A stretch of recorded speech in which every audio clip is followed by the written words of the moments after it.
Hello? Hello? Doesn't seem to be. Can everyone hear me? Everybody can hear me? Um, a writer named John Hassler was working up in in a cabin up in Minnesota. This is a true story. And something very bad happened to the sump pump, and he had to call a plumber. And the plumber is standing in that bathroom up to his ankles in raw sewage, and he says to Hassler, "You're that writer guy from Minneapolis, right?" And he said, "Yeah." And the plumber shook his head and said, "I don't know how you can do that kind of work." We have two marvelous writers here, um, uh, whose work shares a lot of the same qualities: crisp, sharp prose with characters that just leap off the page and they stick. When you read them, they stay. I can't tell you how many times I've read collections by wonderful writers and liked the stories, and 3 months later, couldn't really remember much about them. These stories stay with you for some reason. And I think it's because they're so damn good. So, this is going to be a conversation, and the sale of Lisa's first book, Have Mercy on Us.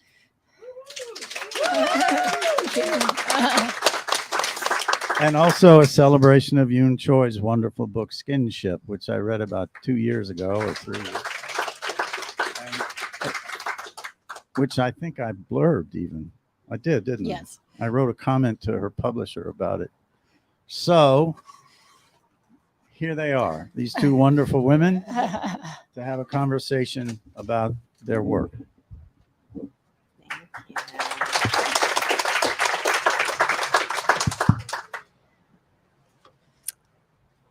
It's a great pleasure. Can everyone hear me?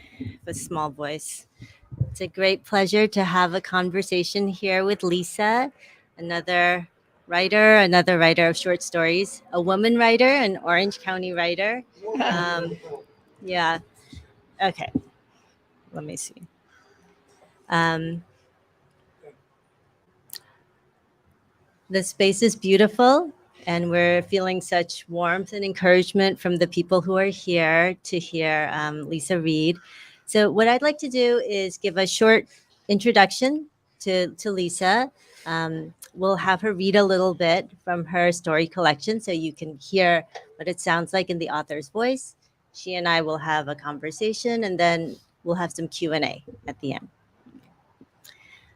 So, Lisa's bio. Lisa has one of the most amazing bios I've ever seen from another writer. She has been a paparazzi photographer in London. She has been an aid worker in Kenya, a script doctor in LA, and a literary publicist at HarperCollins in Toronto. And she is originally from Canada, but now she's local. Even her degrees are widespread. She has a BA in philosophy and then a graduate degree in portrait photography and an MFA. So she has done all kinds of different things. And I feel like all of this biographical riches are informing your book here. So I'm going to let Lisa read a little bit and then we will jump right into our conversation. Okay. Can everybody hear me? Oh my God, I love you all so much for being here. Oh my gosh, I'm so happy. Thank you. My book club is here, my dear friends, my Chapman community, my friend Barbara, it's amazing podcast, Writers on Writing is here. I mean, I could name each of you and just love you up for a long time. So thank you from my heart for being here. And Yoon is such a writer that I admire, respect, adore. Her stories. I was listening to a podcast before this week, refreshing because this book is such a wonderful collection. And she said her stories are the kind of a story that, everybody says, well, it's a short story. It's not a novel. It's, all these different things. And she said, well, it's the time it takes to read a short story is the time it takes to drink a nice glass of wine. And I thought that was really cool. And my stories, see how much thinner my book is? Mine are, a cup of espresso. That's the difference between our stories. But I feel like we share a lot in terms of our familial relationship stories. Okay. But I am so grateful that she agreed to do this with me today here.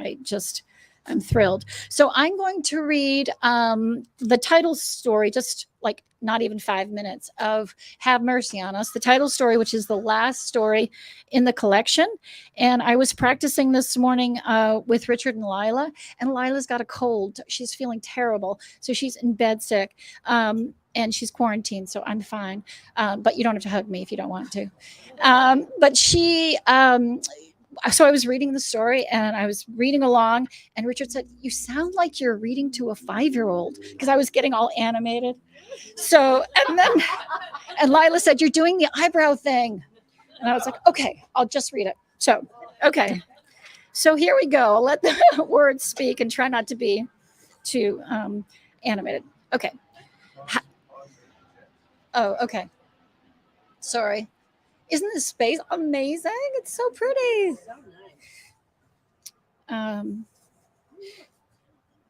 Okay. Have mercy on us. For months, Alina had been following Daryl. This morning, when he came out of his ratty apartment looking foul like a cat, Alina was leaning against the hydro pole across the street. She kept still in her plain blue coat and Costco running shoes, playing words with friends on her flip phone. She hoped she appeared like a trick of his mind. Was she there or wasn't she? She imagined her presence created an awful feeling in him that he couldn't escape. Daryl was Claudia's boyfriend and the reason her daughter was in trouble. Daryl had knocked her up when the girl was only 17. Alina and Franco, her beau, as he liked her to call him, share the biggest responsibility for Claudia's son, Sammy.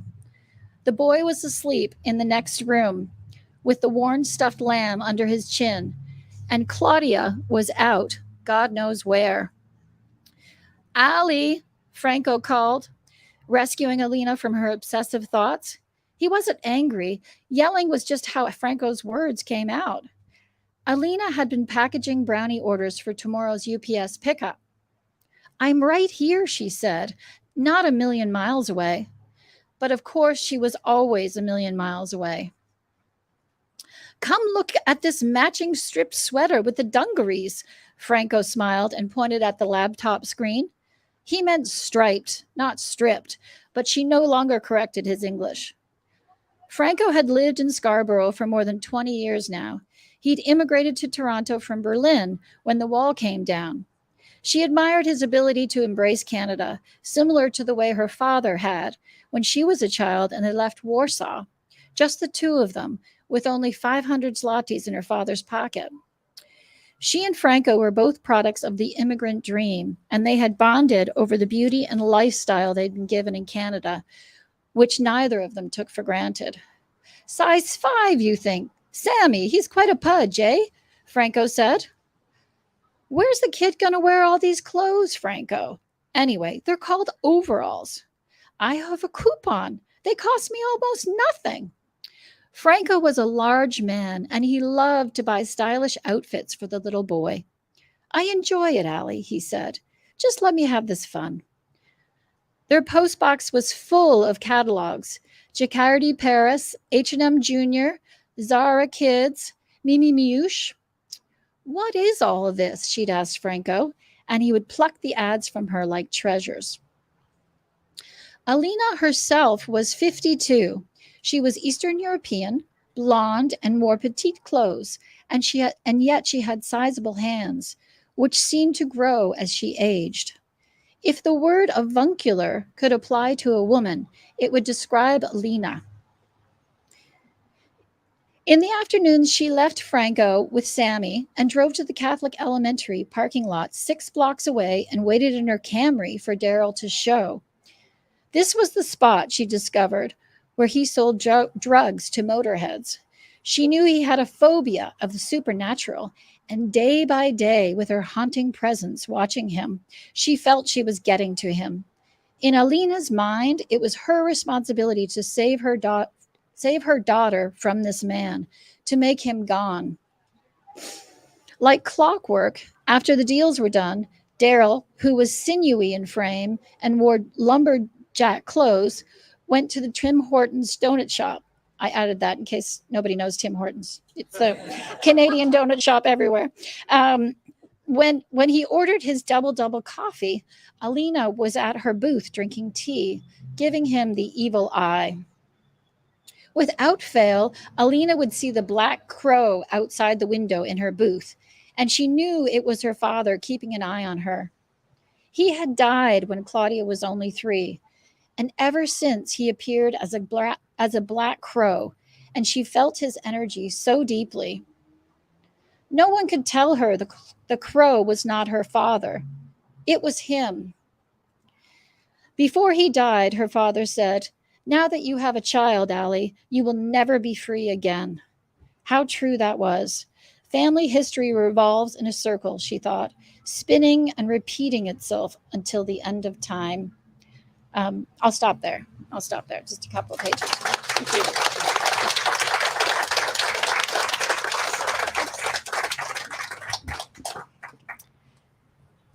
I'd like to start with this quote from Carol Edgarian. It's part of your blurb. Oh, nice. Who says that your richly imagined stories paint a landscape of legends and losers, well-knit women and troublesome men, ambivalent mothers and doting fathers. In other words, humans at every stage of connection and folly.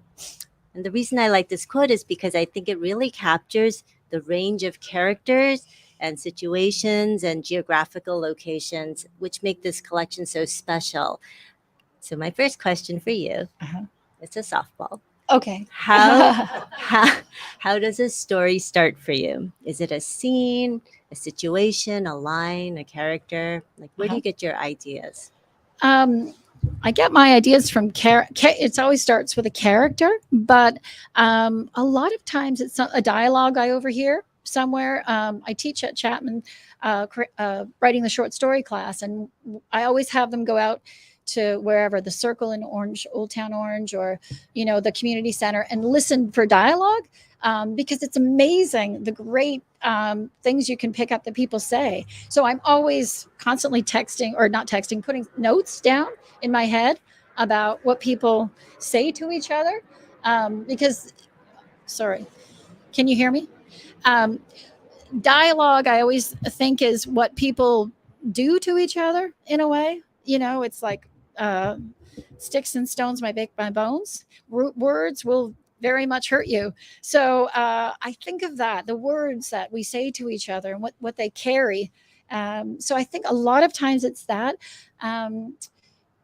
Every story is different, though. Every story is different. I probably have a different answer for each story in the collection. Yeah. Did you write them in the order that they appear? No, They're- I made that all up later. But I didn't. I think the first story was the Fort Pierce, Florida story that takes place. Well, it's a story written in the voice of Zora Neale Hurston. Yes. So that was my first story. Okay.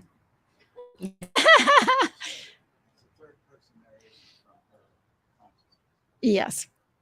I don't know how I wrote it. It was a fever dream. So there you go. Yeah. So you're talking about dialogue, and you're talking about the way that words can hurt each other. And I mean this in the best possible way. The thing that I found so striking about the stories in this collection is they tend to go straight for the moment of confrontation. Like, they don't avoid that cringy moment that you avoid in life, but in stories, that's kind of what we look for. So I'm going to give you a few examples without giving any spoilers, hopefully. There's a story called You're Here Now. And right in the second paragraph, you write, the narrator says, "I've never met Jimmy Pelota, but I'm on my way to his funeral. and the girl who's saying that is Jimmy Pelota's daughter, right? So you're gonna Yeah. go, and she's gonna make an appearance among all the siblings. Here I am. Or even in Have Mercy on Us, you have a woman, Alina, who is going to stalk her daughter's boyfriend. She's gonna, and have that confrontation with him. What do you think draws you as a writer, or draws your characters to such moments of confrontation, or if it's not confrontation, at least those moments of collision that happen between parties? Okay, that's a great question. I think with short stories, you have to get. I've always been so aware of that. That you have to get to the punch within the first, for me anyway, first page. You have to know the character really well, and you have to know the situation. So I spent a lot of time editing, taking out the pages that come before, rearranging things, and I've been called like very staccato delivery in the way I write my stories. So I think lean. I try and write them really lean. So for me, the trouble has to be there, and you have to want to follow that character. You have to be rooting for her to get out of whatever the situation is, because you only have a short amount of time. And with novels, you have a lot more time to fill in, the pastoral landscape, where she grew up, where these other things are. So for me, I love to do it in just like a couple of quick sentences, and that takes a lot of time to get that. But yeah, for me, I'm hyper aware of that, and I think that's the kind of short stories I like to read as well. So yeah. I mean, I think that goes along with what a lot of writers say. Like, if you want to get a story going, and I think different writers will express this in different ways, but they'll say, I think Kurt Vonnegut would say, make the character want something, right? Or create some kind of moment of tension or conflict right there from. And I talked about teaching students. I think even for me, in seeing student writing or in my earlier drafts, it does take quite a long time of spinning your wheels and trying different things out, to the point where I think it could be common to say to a student, cut the first 2 pages and start right here. Right. And you found you've worked yourself into the thing that's kicking off your story. I think that's interesting that you mentioned the Fort Pierce story, because in the Fort Pierce, Florida story, Zora Neale Hurston is a maid, and she has walked into the room of a man who is a would-be writer, and he doesn't recognize who she is, and he's writing a bad story, and she sees it in his typewriter, and she gives him a few pieces of craft advice, which sounds kind of like what you just said, right? She's kind of like, there's no conflict, and he's like, well, the guy's depressed, and she's like, well, you gotta, make that evident right from the start. So it seems like she's kind of telling some of your craft advice right there. You want to talk a little bit about Fort Pierce? Sure. Okay. Where did the idea for this story come from? And is Zora Neale Hurston a writer who has meant much to you? Yes, very much to me. So I was living in Toronto, and I was lucky to live in different places and around the world. And then, Toronto is one of the most cosmopolitan cities. I mean, it's just, I lived in Little Portugal. You go to eat over in, Little Italy or Chinatown, like all of those things, right? Which is what big cities are like. And then I married Richard, or I went down to Memphis, Tennessee, and it was only black and white. And it was so divided, and I had never been to the American South before. I knew about the Civil War and all sorts, of course, some of the history, but I did not know. And I wasn't educated in the literature. So I studied, I was going to be a dual degree in African American literature, because I was so fascinated, and I wanted to know what, all of it. And so I read a lot. And this story, I could not believe that Zora Neale Hurston, Their Eyes Are Watching God. Most of you probably read that or know about that. That really affected me. And as I got to know her life story more, I was so surprised that she had, at the end of her life, died poor, and just, and she had been famous, and she was working as a maid in this, in Florida. And so what happened was, I had a professor, and I had to write a scholarly essay and I was crap. I can't write essays. So, and I was pregnant. I was like 8 months pregnant. And I said to the professor, is there any way I can write a story instead of doing this scholarly thing? And he said, okay. And so I wrote that story really quickly and revised it a million times since. But that's how that came about. And that, it's sort of feels like it's a different voice out of all the stories in my collection. And it's the first story, but the publisher let me put it in, and now I'd probably get in so much trouble for cultural appropriation. But what can I say? It's there. It's my story. Thank you. Yeah. Well, I don't feel like that story is cultural appropriation. Yeah. There's nothing about the story that feels like it is taking away from another cultural experience, but it seems like a genuine act of imagination. Mm-hmm. And so I read it in that light. But Yeah. I do think that one of the themes that come up in your stories is the idea of like insider versus outsider, or who is the imposter here. So you have the real writer, Zora, walking into a room to see a man who thinks he's the writer and he's going to give her some advice. But in the first story, which has this cool title, Felt and Left have the same letter, you have this trio where there's like the famous writer husband and the wife, and then there's an artist who is coming in to seduce the husband, and there's a feeling like, where's the group? I know it's slipping a little. Where's the group, and who's outside of that particular group, right? Okay. One more example I have is in Z House, which sounds like a totally cool idea.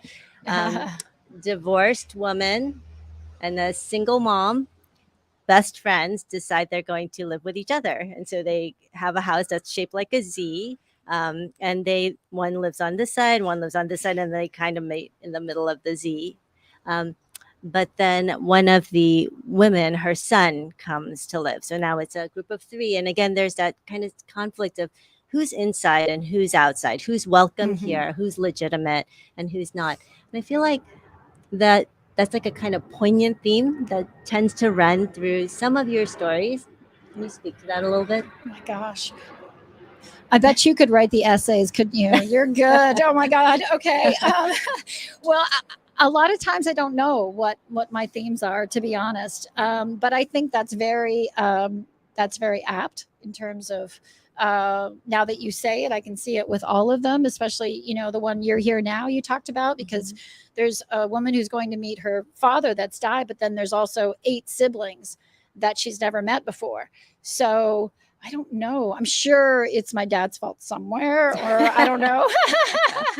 But I think that's interesting, and yeah, I don't really know. Like the first story, I'm not sure that the Felt and Left use the same letters is about a family that goes away to Greece, and they have this. The husband ends up having this affair. Well, I shouldn't tell you that. I did, but sorry.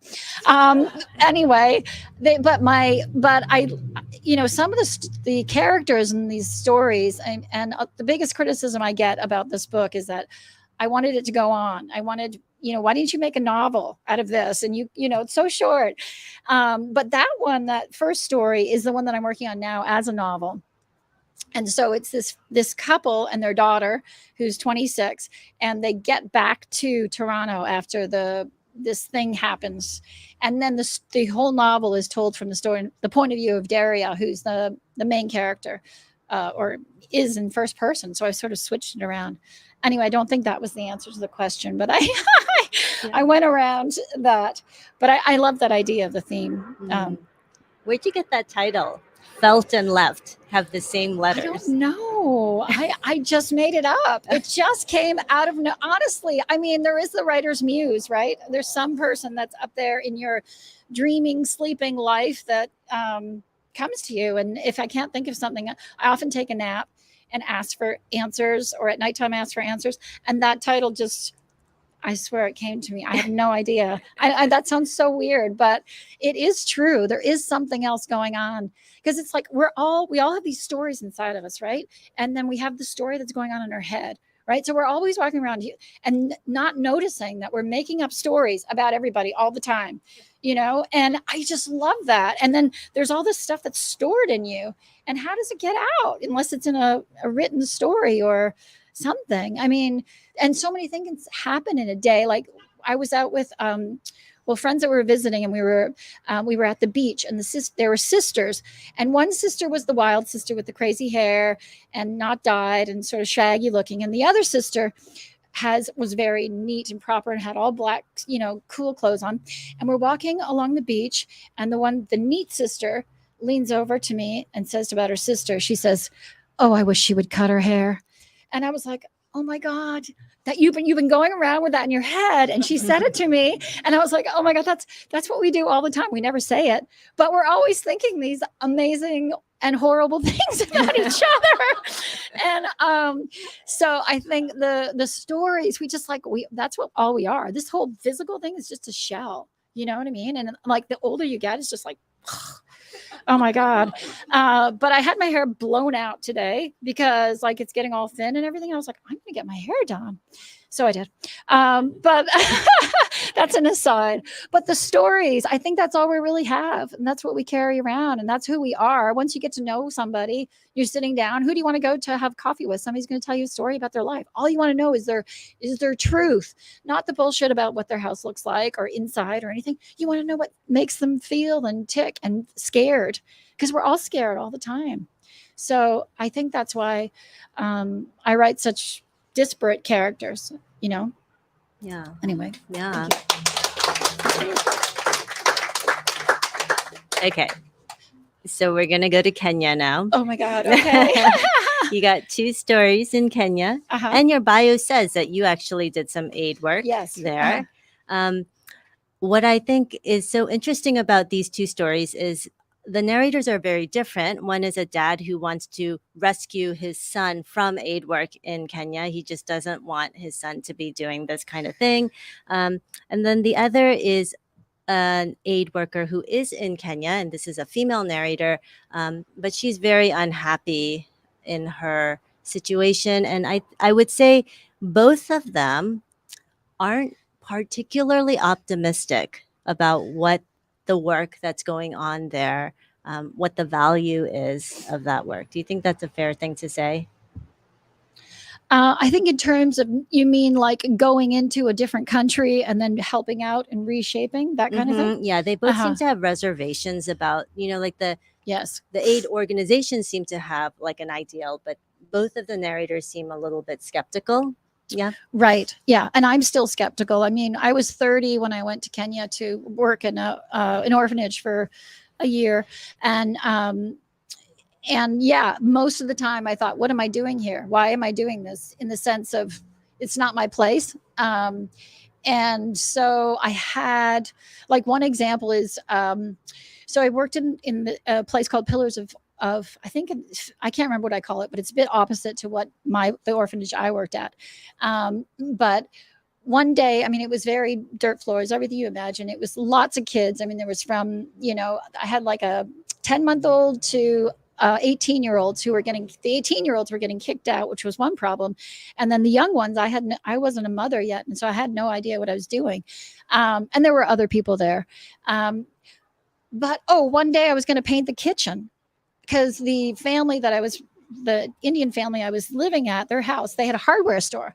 And I was like, I'm going to paint the kitchen green. It'll be really bright and pretty. And so I walked to town, bought some paint. And one day I was like, kids, we're going to do this. It's going to be fun. And nobody cared. Nobody had any interest. And I was like, this looks so pretty. And that's not their value. It had nothing to do with them at all. They hadn't seen Better Homes and Gardens or any of the other things. They had no sense of what that was. And then, so I just like went back to I had like a commune kind of thing. And I was just like, what the fuck? I shouldn't be here. I have no sense. I have no idea what they really need. But I was working, and we were doing food together. All it comes down to is the basics that, of life, that they were trying to survive. And that's what it was. So I still have so much conflicted feeling about all of that, and if I should have even done it. But I have friends there now, of course, and people that I love and great relationships. So I don't regret it in any way. I just yeah. And that comes through in the story, which is interesting because I Yeah. didn't know that. Yeah. Yeah. I mean, it goes back to what I was saying in the beginning about the lack of fear you have of just going straight to talking about those uncomfortable things, or revealing things in a not necessarily idealistic sense. But I think that's what fiction does. Otherwise, it's not a there's no real story there. There's no plot there. Yeah.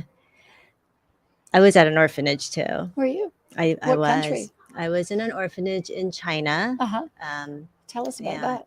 Well, I won't tell you too much, but I was Uh-huh. also I taught Old MacDonald to to like 20 kids, and then I left, and then I felt like, oh, what did I do there? Yeah. Well, it's some Or big it was great not thing that you're working. doing this great aid work or Yeah. something, and it's such I don't know. Yeah. Yeah. We can have a conversation Yep. about that. We Yeah. can definitely talk about that. Okay.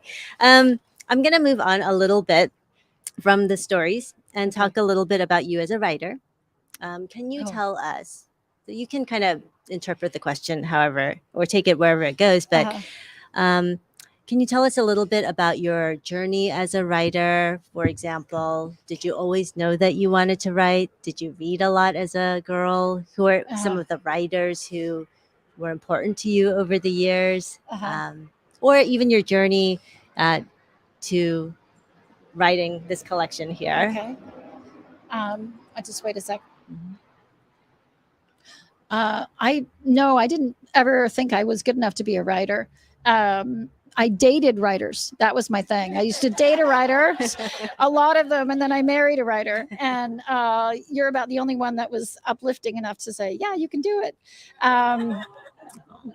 But being a writer is hard. It's not like you're just gonna. You can't really make a day job out of it. So it was actually when I went to HarperCollins, because I had a ton of different jobs when I was a publicist at HarperCollins, and I was working with amazing writers, and I just somehow like getting to know them.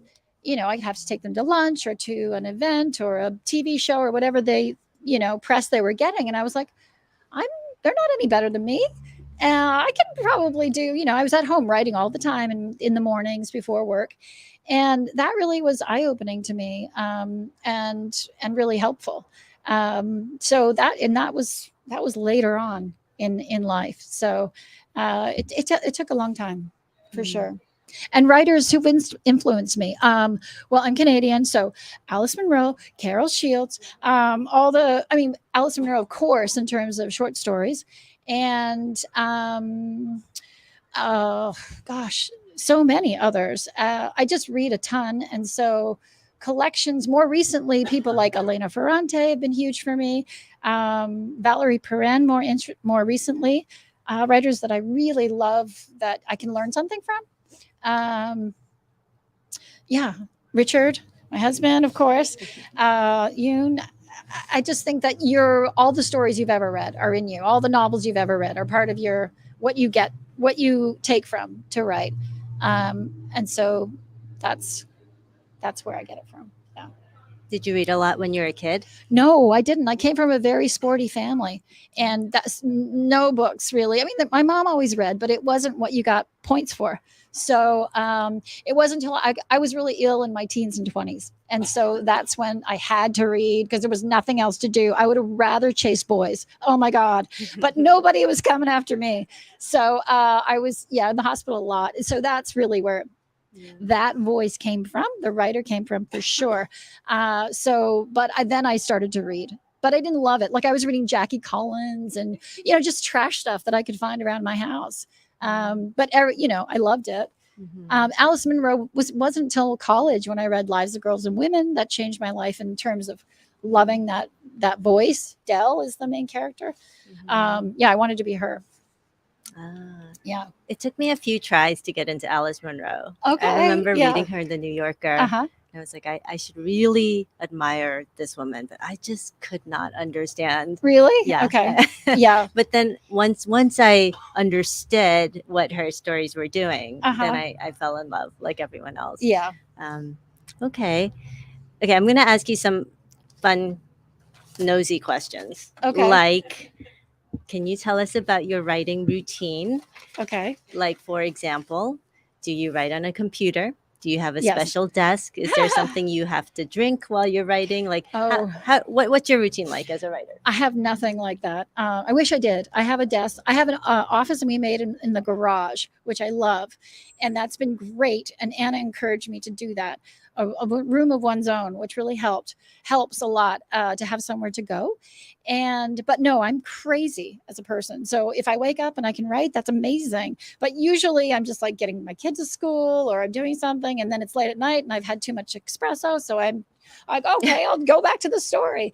So I'm not a person that, Richard writes, he sits and he can write for a long, long time. And I just don't have that constitution, I guess. And I'm jealous and he helps me to do that by watching him, like forget other things. But I put a lot of things ahead of writing. And I still am learning that lesson to kind of put it first. You're worthy. You can do this. You should be doing this. But it still takes a lot of time to wake up and go, I'm going to make my coffee. I'm a writer. I don't do that. I don't do that. Do you do that? What do you do? Tell me. I don't do that. Yoon's got 4 kids. Is it okay I say have that? 4 kids. 4 kids. So what I had to learn to do is don't do the dishes. Yes. And don't Great. Yes. and don't make the bed. Yes. It really bothers me not to do that because the house is a mess. But I do really have to learn as soon as they're out the door. Yeah. Sit down and just get your few hours in, and then you can do the dishes or whatever else needs to be done. I think maybe for women or for mothers or for fathers, the idea that you have to create that time for yourself feels like you're taking something from someone else at times, right? Because your time is not always your own. And so, I've had to, it sounds weird, but I've had to learn to be selfish a little bit and just be like, I can't and I won't. And that's just how, this time is. And it's not even being selfish. It's just honoring yourself. Right? Yeah. But I mean, it does come at a cost, like people are like, you can do everything. No, I think you make priorities and then you make choices and then your loved ones adjust with you. Yes. Yeah. Sometimes my husband, he's a small business owner. He'll come home right around lunchtime. He's not supposed to be there. And he'll be like, what's for lunch? And it's taken a few years in our marriage for me to be like, whatever is in the fridge. I don't know. So, what are you making? Yeah, exactly. So I respect that. Do you write at night? I do sometimes. Yeah. Wow. I can't do that anymore. I used to write like all night, but now that I have kids and I know 6 o'clock I have to get up. Yeah. It's like, I know. Night is a glass of wine and story time. Okay. I have a few other questions. Let's see. Okay. So here's a little bit of a difficult one. I feel if someone asked me this, I would have a little bit of trouble with it, but I'm going to give you some suggestions. Not suggestions, but okay. So the question is, why do you write? And I'm going to tell you how other people have answered this question just to get you thinking. So Toni Morrison has said that writing for me is thinking, and it's also a way to position myself in the world. So it's thinking and a way to position herself. George Saunders, who just kind of, he's always sweet and tells it like it is. We all get into writing for that very grandiose reason of wanting to break somebody's heart or do some really beautiful thing. Okay, so George Saunders wants to break your heart and do something beautiful. Yeah. Do you know, like, it's a hard thing writing. Not a lot of people are necessarily reading. Right? No, they're not. So why do you write? Lisa? I write to feed my soul. That sounds so cliche, but I can tell if I haven't written for a couple of days just to get things out. It's a great therapy thing. That now every therapist tells you write things down. I'm like, yes, write things down. So when I write in the morning for sure. When I have my coffee, no matter where I am, I write my, like the 3 pages that you write to get everything out of your head. But then the writing is like, I think because I have a lot of ideas about people, or like I said, about conversations I overhear, I'm always imagining what it's like to be somebody else. And that's why I can't think of the cultural appropriation thing, because I feel like we're all spiritual beings having a human experience, no matter where you are, and that we're all connected. We're all interconnected. It's like just listening to this podcast about the me, we, moi thing. And it's like we're all the same. We're in energy, man. We're just energy. And so to have these separateness, and maybe that goes to your how are we separate and alike, we're all just on this planet. And so to imagine what it's like from somebody else's eyes is fascinating to me. I think about it all the time, going by somebody's house on a walk at night. You look in the window and somebody's, a couple is fixing a picture up. Are they arguing? Are they loving each other? Are they going to go have sex? What's going to happen next? I'm so fascinated by that. So I think that's why I write, and that's why I write fiction. I have a memoir, but it's much harder to write a memoir than fiction. So You're writing the memoir? yes. Yeah. Is that your next thing? No. Okay. It's the novel. It's a novel. Yeah. Okay. All right. Good answer. Yeah. Thank you. All right. I'm going to start wrapping things up a little bit it's because I know that the audience probably has some questions too. One more, a little bit of a hard one though, because I know there are writers here in the audience. Sweating. Okay.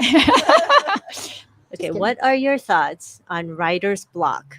Oh. And how do you find inspiration or find ways to kind of not just writer's block, but to push through the challenges that inevitably come your way? Well, just make myself sit there, or read something from a writer that I love. Really helps to just take a book, and because then I forget why I'm doing it, and then I go read somebody. Like I'll pick Alice Munro's book up, I'll pick up yours, and just start reading sentences, and then they inspire me again because I get into somebody's head.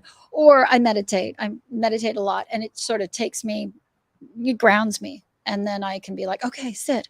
But really, you have to have the discipline. That's the big thing. You have to sit there for a long time, whatever you're doing, to make it good. And so I'm always ready to fly. So meditation is great. Reading is great. But just knowing you can't, I set timers too. I used to have a great, the sand timer for a half hour. I couldn't go pee until, or do anything, go to the fridge. So yeah, Yeah. What about you? No, that's exactly what I do. I just Okay. sit there. And when people say they have all these like metaphysical questions about the work they're doing, I'm like, but how much time are you actually sitting there trying to do it? It's kind of, I just moved, right? So I've got boxes and boxes, and I look at the boxes and I'm like, oh my God, I'm never going to unpack. It's never going to get done. And the way it gets done is you just unpack a box. You just start unpacking a box. And at some point, like the boxes are unpacked. And I feel like sometimes it's as mechanical as that. Yes. Because if you're not putting the words down, there are no words there, right? Very good. Yeah, it's so true. I also, I like the other thing you said. I also find almost always reliably when I'm very stuck or confused or scared about reading somebody I love, like few pages in, I'm like, oh, okay. This is why I'm doing this. It doesn't intimidate me. It actually encourages me. Right. In it soothes you too, right? Yeah. Feel that. Yeah. You have a question? First question. William Stafford, I thought this what you would say. What? Stafford, that's a poet, William Stafford, that's advice about writer's block. Somebody said to him, what do you do about writer's block? He smiled kindly and nodded and said, lower your standards and keep on going. Yes. Yeah, it's so true. Yeah, that's it. That's the thing at the very base of it. Just they write bad for a while. Yeah. Just get it done. Does anybody have Totally questions? agree Do you want to go to questions? Yeah, let's go to Q&A. If anyone has questions for Lisa. Hi, yeah. I'll ask one. So I'm representing our book club. Yay, thank you. When somebody in your book club writes, it's really amazing. So my question is, Lisa, having sat in our book club Uh-huh. and heard from us on how we pick apart all the authors and why would they do that and why would they I hate that character. Do you ever get done with a short story or a story of worrying about your readers, or do you just say you don't? Yes, I worry about the readers a little bit, but not when I'm writing. I mean, I'm worried about it now, of course. Barbara asked me the other night, she said, the first story is about a playwright who's got a wife playwright, and a well-known playwright, and Richard's a well-known author, my husband, and they have a daughter, and I have a daughter who's 16, and the way I describe her is exactly Lila, with these gorgeous curly hairs and pretty, and the whole thing. And she said, well, don't you think people are just going to say that's you in your life because the husband has an affair? And I'm like, yeah, probably, but I don't care. I mean, that's something has to happen in a story. And so, yeah, he's going to go chase this woman. And so, yeah. Yeah. But that story comes from a lot of different. If anybody's seen the Durrells in Corfu, there's the girl in that story that is the temptress. Is that woman in Durrells in Corfu when she's that, I don't know, she's tempting Larry, and he's she's that main beautiful. So again, I took that image of her in my head and used her for that character. So there's a ton of stuff from my life in here. Is that the question you were asking? Not really. Or I worried about if you're going to think that. Yeah, you probably, because I do it when I'm reading an author too. It's just human nature. You're thinking, oh, how much of this is really her life? So yeah. Well, we're discussing book club in March. Yay. Thank you. Thank you, guys. Yeah. Thank you for coming. Anybody else have questions? Yes. Lisa, you mentioned when you first started talking about recommending that your students go into town and listen to people's conversations and get ideas. Yeah. Stories. Did that happen with any of the stories in here? That's a good question. Richard, do you know? I don't know. That's a good question. Let me think.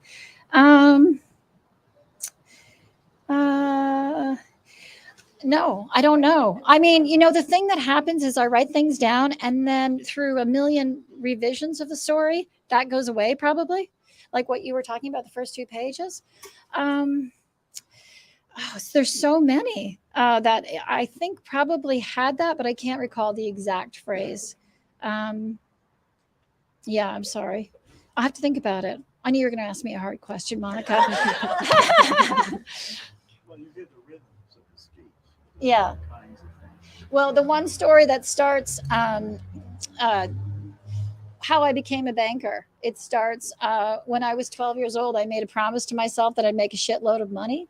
That came from something I heard in, I think in Newport when we were somewhere. But then I revised it. And but I love that first line because she does end up making a shitload of money, but then worries about what her life ended up being. So I guess that would be one for sure. Okay. Yeah. Helen. Hey, Lisa. Hi. Thank you. Next to Baby for both of you. You talked a lot about kind of discipline and how to write. What happened during the pandemic and the lockdown to those processes for you? Did it change? Was it harder? You should speak to that because your book came out during or did it? It did. Yeah. Well, I was very upset because all my children were home. And so I just had to understand that this was not a period of time when I would get anything done. But like at times it deeply pissed me off when when I was photocopying things for, my son's kindergarten or whatever. Yeah. But Mhm. yeah, and then as things started opening up, I would write in my car in the parking lot. I just drove by a place I used to park because my son would do camp there. And it didn't really make sense for me to drive back. And I would just bring my laptop and just sit there and 45 minutes. That's what I've got, and just kind of do it there. It's kind of like I didn't actually write my book until after I had the 4 kids. So Mhm. I think that you do find the time. Everybody can find some time. It's just if you really want to do it. Yeah. The pandemic was was good for me in a lot of ways, but I also was anxious a lot, and I had a really hard time settling and working because I thought the world was ending. So, but I did get quite a few stories done during that time. Yeah. But nothing was happening really in any way, publishing wise. It didn't feel like. So, yeah. Much feedback from your students? No, well, actually, a few have written to me. They were supposed to come today, a few of my favorites, but not yet. So we'll see. Yeah. Thank you. Nobody's here that's a student. No.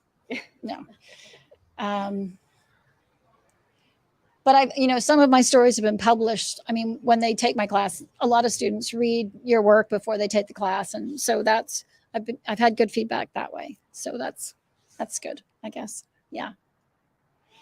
And awkward too. Yeah, it is. Sometimes. Yeah. I never assign stories that I've written or anything like that. So no. they'd have to just do it on the side kind of thing. Yeah. Anybody else? Yeah, Christine. So with as much output, knowing you and Uh-huh. how much you give and how much comes from you, Uh-huh. what is your process to refill your cup?